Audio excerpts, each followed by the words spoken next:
નમસ્કાર દર્શક મિત્રો, જનરપન ન્યૂઝમાં આપનું સ્વાગત છે। હું છું આપણો મિત્ર કંચન પરમાર। આવો સાંભળીએ આજના મુખ્ય સમાચાર।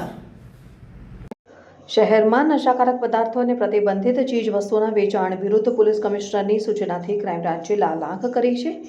તાજેતરમાં મળેલી ચોક્કસ બાતમીને આધારે ક્રાઇમ બ્રાન્ચની ટીમે પાણીગેટ વિસ્તારમાં દરોડા પાડીને લાખોની કિંમતની વિદેશી ઈ સિગારેટ સાથે યુવકની ધરપકડ કરી છે।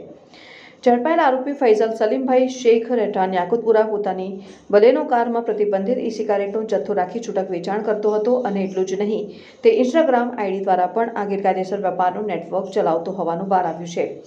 પોલીસની પ્રાથમિક પૂછપરછમાં આરોપીએ કબૂલાત કરી છે કે તે મુંબઈના અમન ખાન નામના શખ્સ પાસેથી કુરિયર મારફતે આ made in China e cigarette મંગાવતો। પોલીસે અકોટા સ્થિત કુરિયર ઓફિસ પર તપાસ કરતા ત્યાંથી પણ વધુ જથ્થો મળી આવ્યો હતો। પોલીસે આ ઓપરેશન દરમિયાન મુદ્દામાલ કર્યો છે જપ્ત, જેમાં ઈ સિગારેટ 79 નંગ કિંમત ₹1,80,500 તથા મારુતિ બલેનો કાર કિંમત ₹5 લાખ, આઈફોન કિંમત ₹30 લાખ અને કુલ કિંમત ₹7,10,500। હાલ પોલીસે ફૈઝલ શેખની ધરપકડ કરી છે અને મુંબઈના સપ્લાયર અમન ખાન વિરુદ્ધ ગુનો નોંધીને વધુ તપાસ માટે સિટી પોલીસ સ્ટેશનને સોંપેલ છે।